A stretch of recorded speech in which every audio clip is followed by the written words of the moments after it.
Um, this is a joint seminar series with GBADs and DECIDE, a H2020 project, which is looking at how we utilize data better for making informed decisions and developing tools on non-notifiable diseases. Today, we've got a really nice lineup of different talks.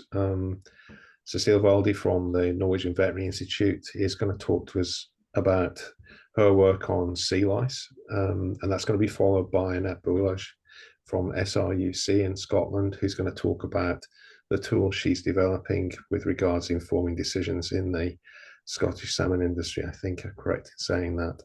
And we're going to finish with a short talk by Anne Meyer, who's been working with GBADs on looking at the impact of diseases in the shrimp industry in Indonesia, and she's going to give an overview of that work at the end. So without further ado, I'm going to pass over the microphone to Cecile, who's going to give us her talk, followed by Annette and then Anne. So Cecile, over to you. Thank you. Thanks. And let me see, I'll share my screen. Yeah, we can see that. Good. Okay, thank you. So I think I was a bit quick here, just seeing if everything works. I'm going to talk to you today about the findings from my PhD work. So it's a summary of the biological and economic impact of delousing farmed Atlantic salmon in Norway. So for many years, millions of farmed salmon in Norway have died in the seawater phase before harvest. And last year, this reached an all-time high of 62.8 million. That's almost 17% of the standing stock. So these are fish that could have been used for human consumption. Instead, they now represent one of the most challenging obstacles to a sustainable aquaculture of Atlantic salmon in Norway, and a serious threat against good animal health and welfare, and an economic loss both to society and to the farmer. So treatments against salmon lice has been pointed out as one of the most important causes for the high mortality in the seawater phase. And to understand why this parasite and the treatments to remove it has become such a huge problem, we need to have a closer look at how the production of Atlantic salmon works. So in aquaculture settings, salmon spend about 10 to 16 months in land-based facilities before they're transferred to sea. And here they spend an additional 14 to 24 months before you harvest them. So the salmon hatches from the egg into a larva called the alvein of salmon sapphire, and further develop into a fry and later a carp. So the salmon go through a process called smoltification, where they adapt from living in low salinity freshwater to high salinity seawater. So when the fish become small, they move to an open net cage in a marine farm. They then weigh about 100 to 250 grams. So traditionally, we've divided the smolt into two different types, the one-yearling or the zero-yearling. A one-yearling is a smolt that is stocked in the spring 1 year after they hatch. A zero-yearling is stocked at sea the same year as they hatch. But during their time at sea, the salmon will be exposed to seasonal changes and other environmental changes. And the development and growth of salmon is temperature and light dependent. So the higher seawater temperatures in summer and early autumn give good conditions for rapid growth. And living a life in open net cages gives the advantage of good exchange of water. The downside of open net cages is that the salmon are also exposed to everything in the water, such as pathogens causing different diseases. Salmon lice is one such pathogen. Salmon lice do not tolerate the low salinities in freshwater and can therefore only live in seawater. And that is why this focus here is on the production in seawater. This parasite also thrives in the higher temperatures in summer. The fish normally have to be deloused several times during the production at sea to remove this parasite. About 2.5 to 3 years after hatching of the eggs, the salmon are ready to be harvested and then normally weigh about 45 kilos. The salmon lice has salmon meats as their host. The reproduction strategy of salmon lice is originally designed to few available hosts and a low probability of meeting these hosts. And that means it produces a huge amount of offspring. So the early stages of its life cycle acts like inert particles drifting with the seawater currents for tens of kilometers. So if the lice finds a host, it attaches and evolves into an adult lice. This is an adult lice, and salmon lice mass about 6,000 times. It's mainly these adult stages that causes problems to the salmon because they feed on the skin, mucus, and blood. And if the infection levels increase beyond the salmon's ability to compensate, the parasite will cause wounds, osmoregulatory dysfunction, the fish will eventually die. And with the children. So can somebody please mute your microphone? Salmon farming in Norway was commercialized in the 1970s, and the production of Atlantic salmon increased rapidly in the following years. So today we produce 1.5 million tons of salmon and exported 1.2 million tons to a value of almost 15 billion euros last. So one marine farm can hold approximately 1 million salmon, and we have about 800 active farms along our coastline. So you'll see the coastline here in blue and all the farms producing in black. So when the number of hosts increased rapidly and the production mainly occurs in open net cages, it did not take long for this parasite to cause serious problems to the farmed salmon. In addition to the wild salmon, because of the spillover of lives caused by these farmed salmon. So it is therefore an important note that today the legal threshold of number of lives that induce treatment are too low to cause problems to the farmed salmon. Therefore, we do not primarily treat to protect the farmed salmon, but to keep the levels of lice low to protect the migrating wild salmon. So for many years, the preferred method to keep the parasite within acceptable bounds and to reduce the spillover to wild salmon was using pesticides shown in blue. But after many years of relying on these pesticides, widespread resistance occurred. Therefore, around 2015, we saw a paradigm shift in how we treat, where there was a shift from medicinally treating to non-medicinally treating, shown in red. So non-medicinal treatments involves the use of heated water called thermal treatment, or brushing or flushing the lice of the fish called mechanical treatment, or bathing the salmon in dousing into fresh water. So the mostly applied method in Norway has for many years been using heated water. So this is a thermal treatment that we see here. So the fish are first clouded and then pumped into the treatment rig, where they're exposed to water with a temperature of 28 to 34 degrees for about 20 to 30 seconds.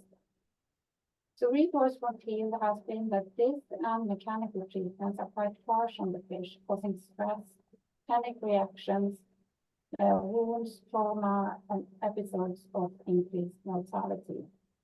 So in the large-scale implementation of these non-medicinal delousing methods, people working in the field began to suspect that these methods accounted for a significant portion of the mortality in the seawater phase. It is therefore a paradox that it's not the level of lice that causes problems to the salmon, it's the treatment themselves. So the overall aim of the PhD became to analyze how much a farmer can spend on preventing non-medicinal delousing methods or improving the negative side effects of these delousing methods, to show the monetary incentive for improving health and welfare of the farmed salmon. So these severe negative side effects of treatment, mortality and growth reduction needed to be included in this cost estimation. But back in 2019, when I started working with this PhD, we had very few studies describing how these treatments affected salmon mortality and growth. We therefore started out by describing and analyzing the effect of these treatments on mortality and growth by analyzing a very large collection of production data. So mortality of the non-medicinal delousing methods turn out to be much higher compared to the former applied medicinal treatments, about 5 to 6 times higher. That means when one cage containing 150,000 salmon is treated one time thermal or mechanical, this is associated with a median of 800 to 900 salmon dying within 2 weeks after treatment. So this is also many times higher compared to other types of treatments such as hydrogen peroxide and freshwater baths. And this is supported the suspicion that the paradigm shift in treatment method was an important reason for the increase in mortality in the seawater case. And here we look, we can see the distribution of mortality, and this figure shows mortality of the different treatment methods in the form of box plots. So on the x-axis we have different treatments, and on the y-axis we have the change in mortality.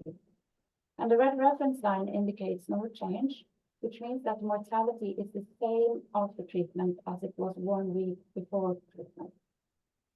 When mortality is above the red reference line, it will be higher than before treatment.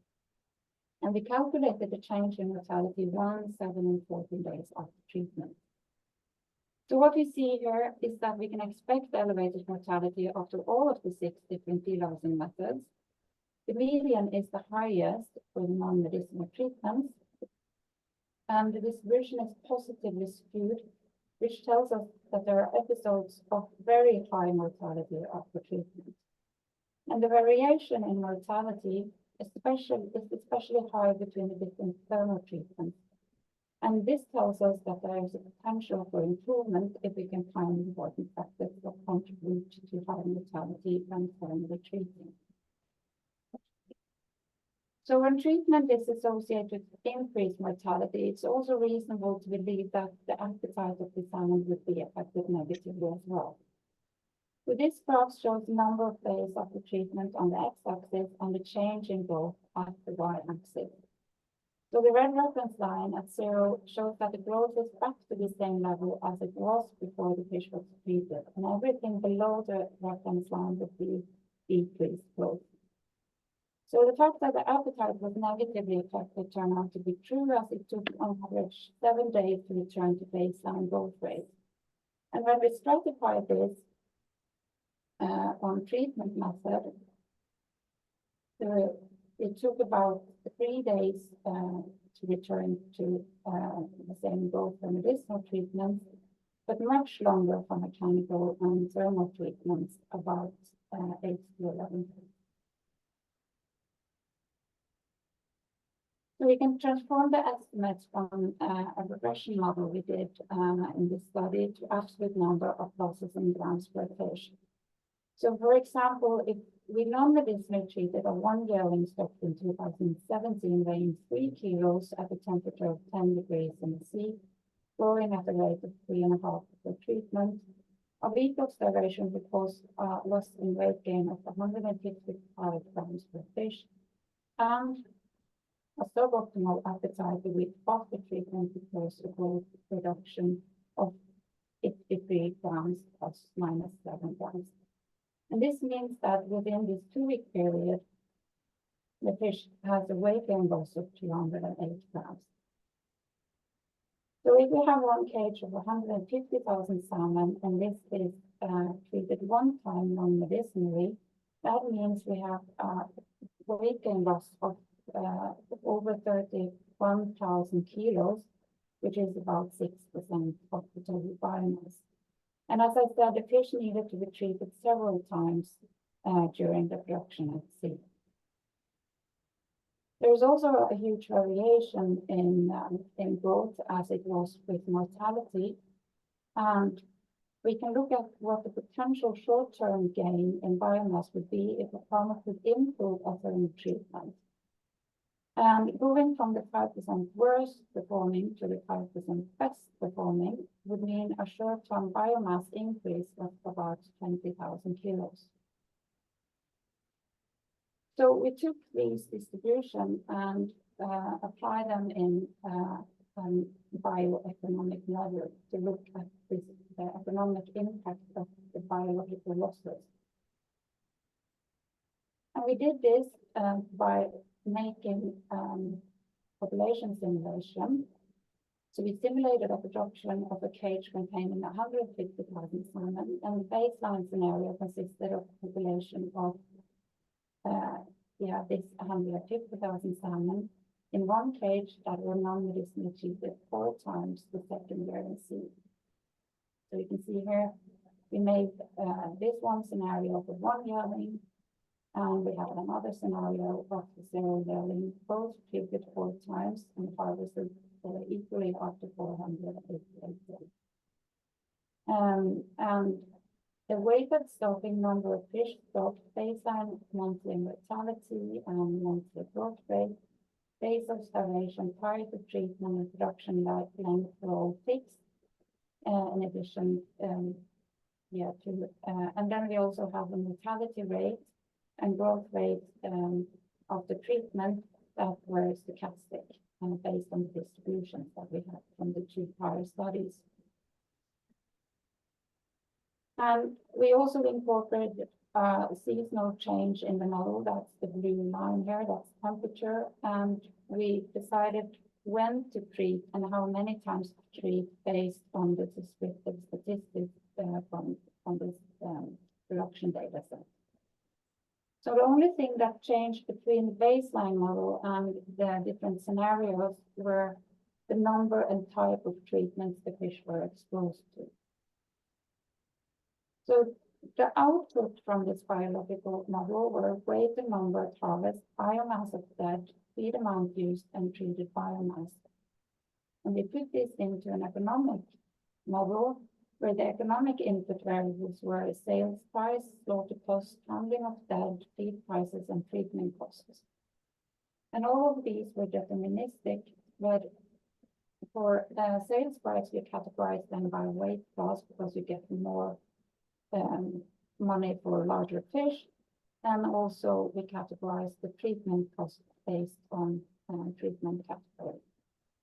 So the economic output was change in profit comparing the different treatment regimes. So this was a partial budgeting approach. And the different scenarios we compare the baseline with was what happens if we prevent 1, 2, or 4 of these treatments. What happens if we replace one of the treatments with another type of treatment? What happens if we improve all of the 4 treatments going from 5% worse to average, from average to 5% best, and all the way from 5% worse to 5% best?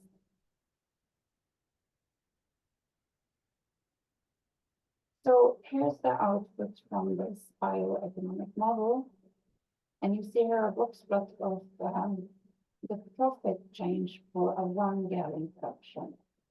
So the variation in profit from the different scenarios due to the large variation in mortality and growth 1 week after treatment. And the large variation from 5% worse to 5% best implies that a farmer can spend a considerable amount improving the treatment. The farmer can also spend a considerable amount preventing treatments depending on how many treatments are prevented. So you see, you can use quite a lot preventing 4 and then decreasing from 2 and 1, and replacing 1 treatment actually doesn't have that huge often benefit, and it's actually negative for freshwater treatment.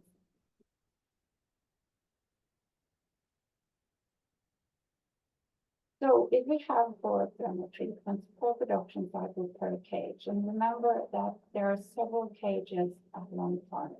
So how much could be spent on prevention? Well, that really depends on how good the treatment performed in with regards to the mortality and growth. So if they're really poor performing, a farmer can spend quite a lot of money on preventing these methods, and that would be decreasing based on how good they perform.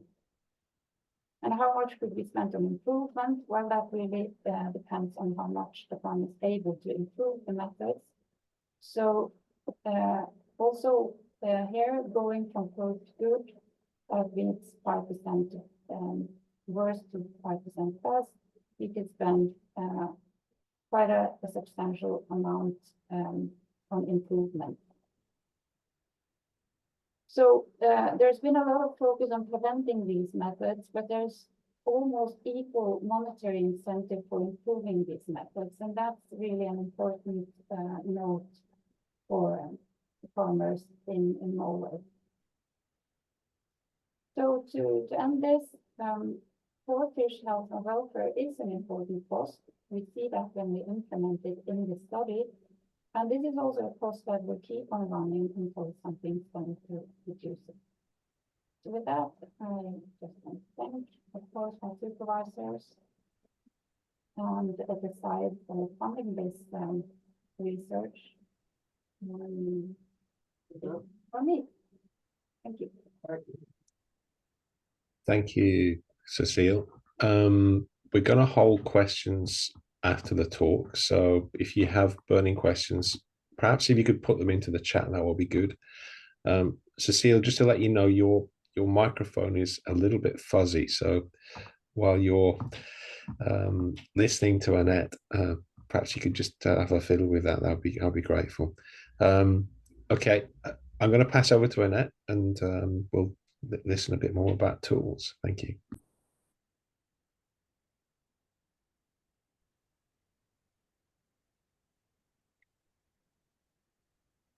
And we can see the screen, Annette, so please go ahead. Okay, good, thanks. And can you hear me all right? Sorry, say again. Can you hear me all right? Yes, I can, yeah. Okay, good, thank you. Okay, so I'm going to talk a little bit more about advanced health management in salmon farming, data tools and economic impact. I suppose that's the complete title. We've just heard a little bit from Cecile about the economic impact, and I'll talk a little bit more about the use of data tools. If I can get this presentation to move. Yeah, so in salmon, we have many different types of data that we collect. It's on the farms. Farms are in the water, but there's lots of tools around that keep track of production. So you see those black things in the middle. They are sensors, could be for temperature or dissolved oxygen. So these are usually monitored in real time. Usually not on all pens in a site, but in a fair amount of pens, and sometimes on all pens, just to keep an eye on the fluctuations that are going on in temperature and dissolved oxygen, so that farmers can react on that. The food that's going into the salmon farms is monitored and counted, and based on that, there are estimates in production programs for growth of fish. So this is all data that comes in, estimates based on actual measured data of food. Then sea lice, what we heard about just now quite a bit, they are often either manually or more and more remotely counted on fish, so that we know how many sea lice we have, and that information is recorded. At the top, you see jellyfish in the water. Jellyfish are currently in Scotland, I would say, the biggest problem that's causing mortality and impacts on health and welfare of salmon for the last 2 or 3 years. They can, similar as to what they do with humans, they sting the fish, and especially the gills, where the cell layer is very thin, and cause problems. So we need to know that they are there, and then if they are there, usually what you can do is feed less so that the fish who now have compromised gills don't actually need as much oxygen to deal with the food and grow. So that's one of the main mitigation methods that there is at the moment. There's lots of look into other mitigation methods, such as barrier technologies. But this is a thing from the future. We don't really have those methods working very well yet. But anyway, so we're talking about data. Daily samples are usually taken of the water column to see what is in there. You can imagine just doing that once a day, you'll easily miss some jellyfish or some phytoplankton that are coming in on the tide. But yeah, it is the best at the moment that we can do. Development of real-time tools that continuously monitor this is very hot topic at the moment as well. Then at the right bottom, you see there's lots of different tools that we use to monitor fish health. Sometimes you have to take them out. Sometimes by just looking in the water, you can find some information, for example, on the behavior of the fish. This is all recorded and written down. And so the challenge with all this information is that the production programs have their own data tools, and different companies that provide sensors might have their own data tools, and they aren't always integrated. And what you get is a lot of different data dashboards, different places to look at data, different places to see data. And so, yeah, what do you do with this? And this, we find that this is a challenge for most people. And to understand that challenge better in the DECIDE project, what we have done is to look a little bit deeper into how data is used these days to support day-to-day health management of these salmon. So we've held workshops in the UK, in Scotland, in Norway, and in Ireland, where we asked the same questions to the salmon farmers together with our partners in Switzerland. And this is quite a good example of how it works quite well to work together with all these different institutes to try to find out more about this. Now, what we found is three main themes. There are multifaceted challenges. Excuse me, this is for salmon health. So there's often comorbidities and environmental challenges arriving at the same time. But there's also multifaceted challenges in management, such as lack of time, lack of treatment options. There's staff turnover, so there's some lack of knowledge. Standardization of protocols is a challenge, and balancing the health and welfare and economic interests at the same time is proven to be a challenge. But data was found to be quite essential. It supports the clinical presentation. Clinical presentation is still, you need to see the fish and actually sample the fish to know what's going on. But having access to data where you see the history, where you can look into what happened last year, is also found very important. And then having access to resources is, it was a topic that came up quite often. So these many different digital products. And then there are other factors, such as that supports the decision-making for health management, which is historical experience, clinical picture.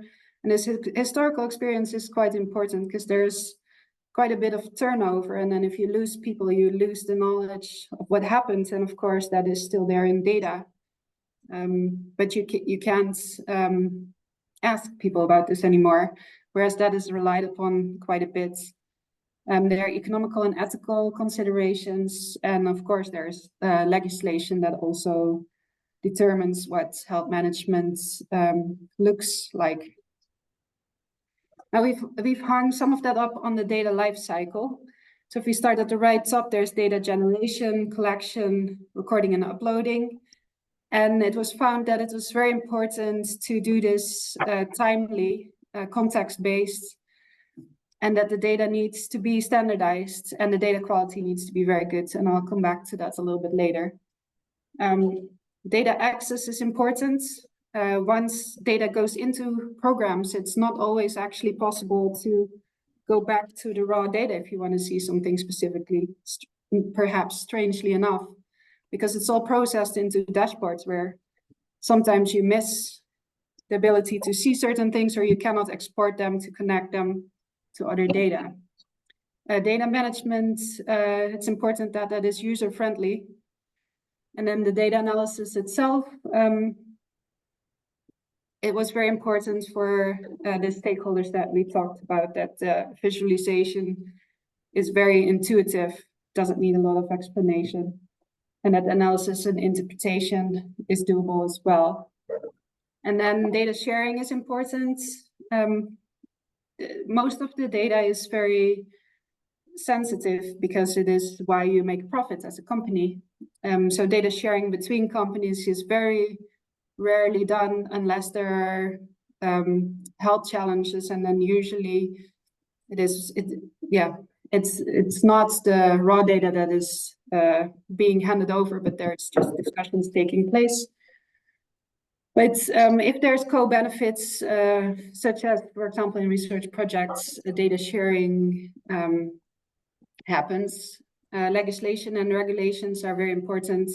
Some data has to be shared.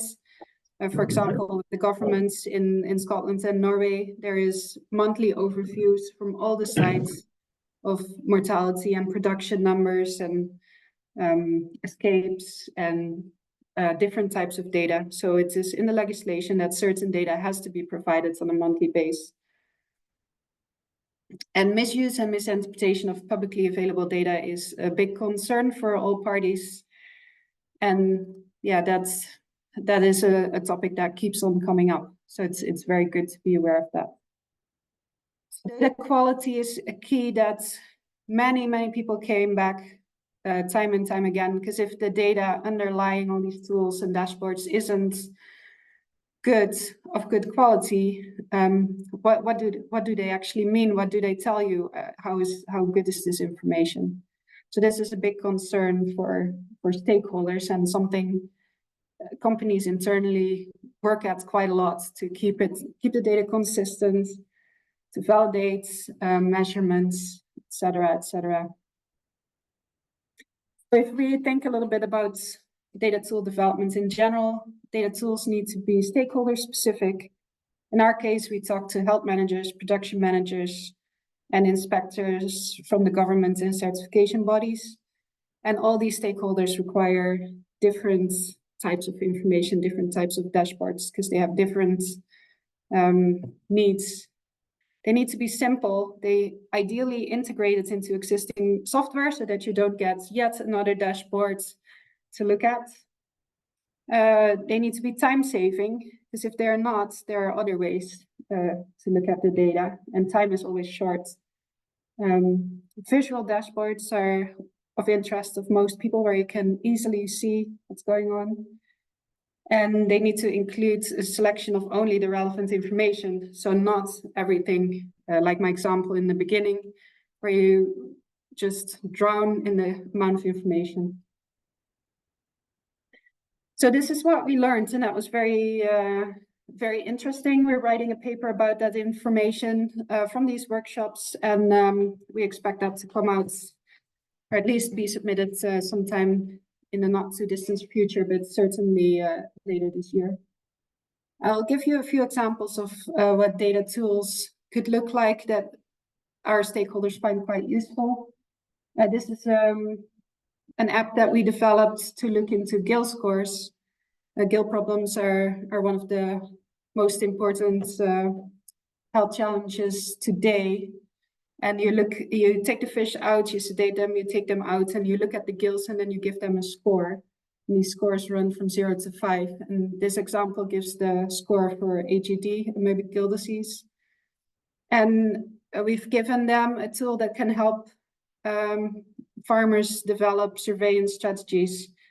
So by looking at a lot of gill scores and understanding the variation, you can develop a strategy of how many pens in a site you want to sample, and then how many fish per pen. Because you can imagine that fish in a pen are more similar to fish from different pens. So that if they would all be the same, you would just have to sample one fish in one pen, and then you know what all those fish look like, right? So then you do just one fish in a couple of pens, and then you get a good average. Whereas if there is some variation already within a pen, you have to do a certain number of fish in that pen and repeat that in a couple of pens to get a good size average. So this tool will help evaluate and develop surveillance strategies for how many fish and how many pens should you score. And then the variation changes at different expected levels. So for example, in the summer, when the gills are usually a little bit worse because the jellyfish and the phytoplankton are more harmful at that time of the year, you might need to adjust your strategy, whereas in the winter, you might be able to have a strategy where you can sample a little bit fewer fish. Another thing that we've developed with one of my PhD students, Sandy Carmichael, who just finished his PhD, is using AI to look at the gills in histopathology and identify regions of hyperplasia was in this case what we were looking at. So using some of these tools to better diagnose gill health, which then will lead to better health management. And what we also find, and we found that also actually in the workshops with the stakeholders that I talked about in the beginning, is that it is very important to keep on talking about our tools. So this is an example of a 2-day in-person CPD course that we develop. CPD is a continuous professional development. So this is for people working on sites, where we teach them a little bit about basic epidemiology, diagnostic tests, data and data visualization, and evaluating and using statistical evidence to inform clinical judgments. And in this course, we're using some of the tools that we provide to them. And what we often do is, if we get a request to give this course or something similar, to see what the needs are of the specific company that asked us and develop the tools that they want to know more about into this course. Because having these dashboards and the information by themselves, we usually find that it is really important to provide that underlying knowledge and ability to work effectively with these tools as well. In general, data is very important in aquaculture. There's lots of data collected, and we now have to make sure that we make the best use of that. So such tools definitely have a place. They can help and support health management. Don't think they will ever alone be the driving factor of health management, because there is always the need to actually look at your fish. And continuous communication about these tools is important. So that's my little overview of how we use data tools in health management, and I suppose we'll leave the questions for afterwards. Annette, thank you for that. Without further ado, I'm going to pass over to Anne and try and leave ourselves about 15 minutes or so for questions and answers. Like I say, if anybody's got questions, please put them in the chat so we're prepared. Yeah. Anne, over to you. Thank you. And we can see your screen, so please go ahead. Yeah. Thank you. Good morning. So I'd like to present the results of a case study we conducted earlier this year with GBAD with FAO funding, and that was looking at the disease burden in shrimp in Indonesia. So we measured the cost of disease at farm level, and that includes both the production losses, the mortality losses, but also the animal health expenditure. And for that, we used a metric developed by GBAD that's called the animal health loss envelope. And this envelope is calculated as a difference between the current health situation and an hypothetical ideal health situation where disease does not cause morbidity or mortality. And in practice, we estimated that as a partial enterprise budget under these two sets of conditions. So our target species was Vaname shrimp, which you can see here. And we looked at the grow-out production in Indonesia in 3 production sectors: extensive, semi-intensive, and intensive. So we use a dynamic population model to calculate the AHLE at the farm level for each production cycle, and then we scale it up to the annual losses and then to the annual losses for the entire sector. So the scaling up is looking at the farm level impact. It's not included the wider economic impacts such as feedback loops and on the economy. In practice, we use, so this model was calculating the gross margin production cycle. So that includes the harvest revenue minus the different variable costs, which are stocking cost, animal health expenditure, labor cost, feed cost, and some other variable costs, such as electricity and other consumables. So we have two here to calculate the difference, and we parameterize the current scenario with data from the literature and publicly available sources. And then the ideal I mentioned is an ideal health hypothetical scenario. In this one, we consider that there is zero mortality, that there is no animal health expenditure, and that we have an improved growth rate, which translates the reduction in morbidity, and other parameters were identical. Some result here. Be aware that the vertical axes are different. So we are looking at 3 different sectors, and our animal health loss envelope for a single cycle range from 25 million rupiah in the extensive sector, which has very low inputs, to 1.6 billion rupiah in the intensive sector. So this envelope in orange is linked to an increase in revenue that comes from a higher number of shrimp harvested, a higher harvest weight, and a better sale price because of the weight. There is also a decrease in health expenditure and labor costs that are related to health. And all this is offset by a slight increase in feed and labor costs because we have a higher biomass.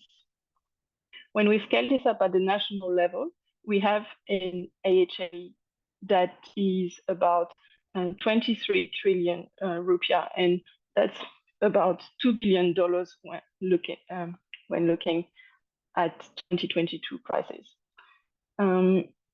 We see that it's fairly balanced between the different sectors, and so we estimate losses of about 0.45 rupiah for each rupiah of harvest revenue that you can see on the right-hand side. I'm not presenting here the prediction intervals, but they are pretty large because we have lots of uncertainty in the data first, and also because we have lots of variability. As we see, Indonesia is made of different islands with different production systems. And finally, a quick look at the distribution of the cost of disease by component. We see that most of it, about 60%, was assigned to mortality losses, about a third to morbidity losses or production losses, and then a fairly small part linked with animal health expenditure. And that was seen by other GBAD case studies in other countries and in other production systems as well. And that will be the end of my talk. Thank you. Thank you, Anne. If you could stop sharing the screen, that'd be good. Great. So we've got about 15 minutes for questions. I think we've had a really nice range of talks from different parts of the world. Do we have anybody who wants to sort of kick us off? And if we don't, then I will ask a question. And I can't see any hands raised.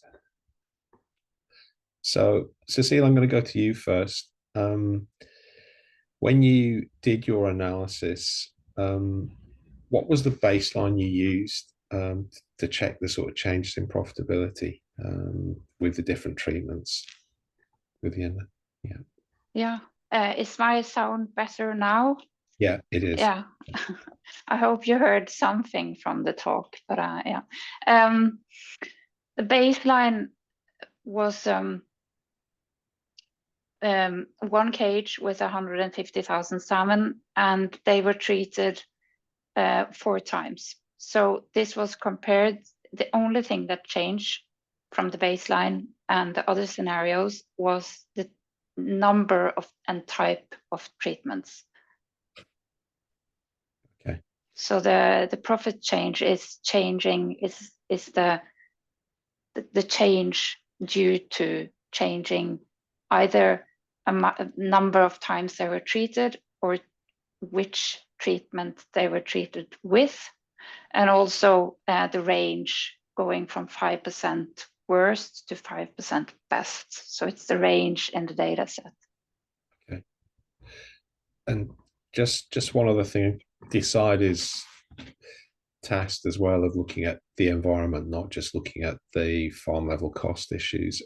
Has there been very much work done around the impact of these kind of lice burdens on the wider environment, or indeed, if you're using chemical treatments, is there any impact of those on the environment itself?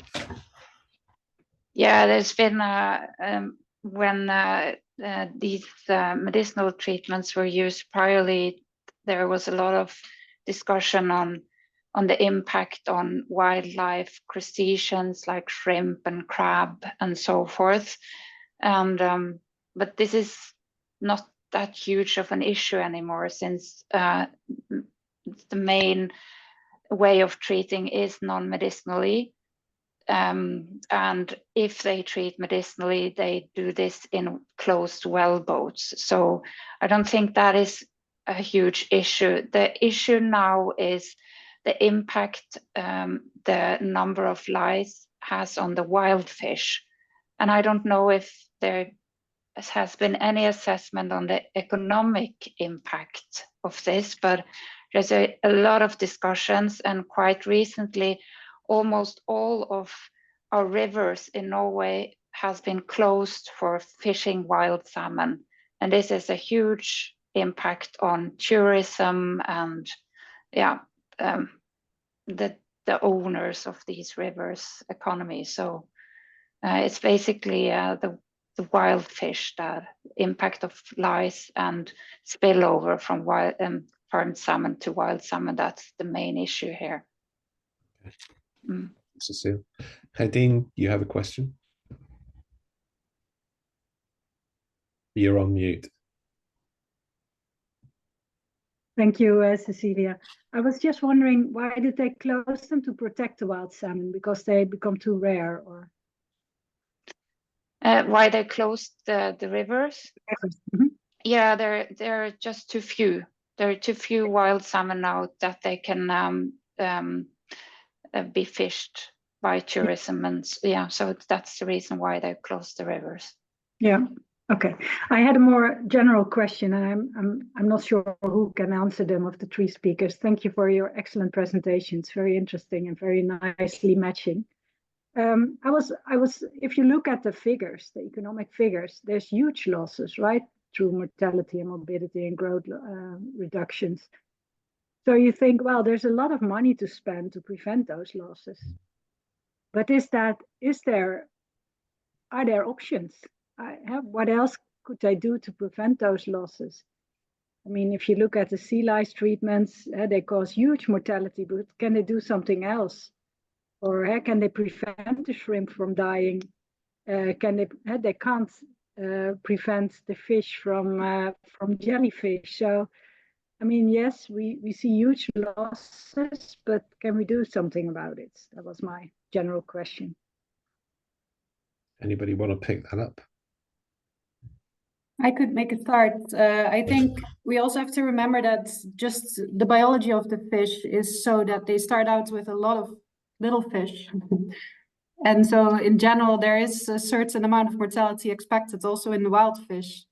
So I definitely think mortality should be lower, but to compare it to cattle, for example, I always think that's a little bit unfair, because it's, the biological system of the fish is such that it works that way, that just certain fish die, more fish die, generally speaking.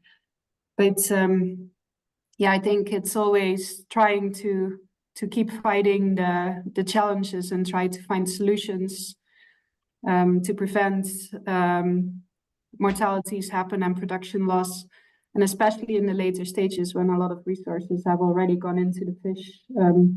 So that's usually the focus. There's a lot of debate, like Cecile said, about sea lice, because it's the regulations that cause mitigation to happen. They might not always have happened without those regulations in place, because sometimes the fish are already compromised by gills, for example, and you would ideally not want to treat them for lice, but you have to. And so, yeah, sometimes it gets in the way a little bit of the best health management that you can do to the fish. So I think this is a bit of a challenge as well. And actually, in my opinion, there isn't that much evidence that the sea lice actually have that big of an impact on the wild fish. In Scotland, for example, all our salmon are on the west coast, whereas the wild salmon on the east coast, the rivers that exit on our east coast, where you have no farmed salmon, are doing just as bad as the salmon on the other side. That's not necessarily the best scientific evidence, but yeah, there's just so much unknown. It's also damming of rivers, and lots of things have an effect on wild salmon. So sometimes it feels a bit like perhaps it's been over focused a little bit on how detailed we are about our sea lice mitigation for the wild salmon. So Annette, you're basically plugging the need. I mean, this is a relatively young industry compared to all the other intensive production systems. That there's still a need for further research and technologies, but also what you're describing is Cecile's work actually builds a body of evidence that will question the value of legislation at the moment and the cost of that legislation in terms of treatment. But Cecile, do you want to add a comment to that? Yeah, I think when it comes to mortality, at least in the Norwegian salmon aquaculture, it's not. I don't think it's the mortality that has the hugest economic impact. It's the growth reduction that is the most severe problem. And I think in terms of what can be done, at least when it comes to these salmon lice treatments, it's improving these treatments, because I don't see them going away. And I saw there was a huge discussion in Scotland, was it, on the use of thermal treatments. And we had this discussion in Norway of these type of treatments being actually so bad to animal health and welfare that they should be banned. And I think there are so few tools for combating sea lice that instead of banning them, perhaps there should be a lot of effort on improving them. And in the large enrollment here in Norway, they didn't do very much when they developed these tools to look at how do they actually impact the salmon themselves. So yeah, and when it comes to the wild fish and the salmon lice impact from farmed salmonids, that's also a really huge discussion in Norway. What's the real impact? But yeah. Yeah. And I'm going to go to you, and then Annette, there is a question in the chat if you want to look at that. Go to you. So Anne, do you want to make any comment on Nadine? Yes, I guess for the shrimp case study in Indonesia, the problem is very different, in the sense that we have a large economic impact, but we see that we have very little animal health expenditure at present. So the problem is very different, and it may be lack of a difficult access to animal health services, or that these are not sufficiently developed to access all of these farms, because we have hundreds of 100,000 farms, I think, across Indonesia, so huge numbers. So here the impact is caused by disease directly rather than via management tools. So yeah, interesting to see the contrast, I think. Thanks, Anne. So Annette, did you manage to see the question? Yeah, I think these are the points that I mentioned in my presentation. So the question was, which factors do you see affecting the uptake of health management tools? And I think these are the ones that are tools that need to be specific to the stakeholder. So if they're not specific and they're just going to not be as useful, simple, integrated into existing software, time saving, visually appealing, and then only having relevant information.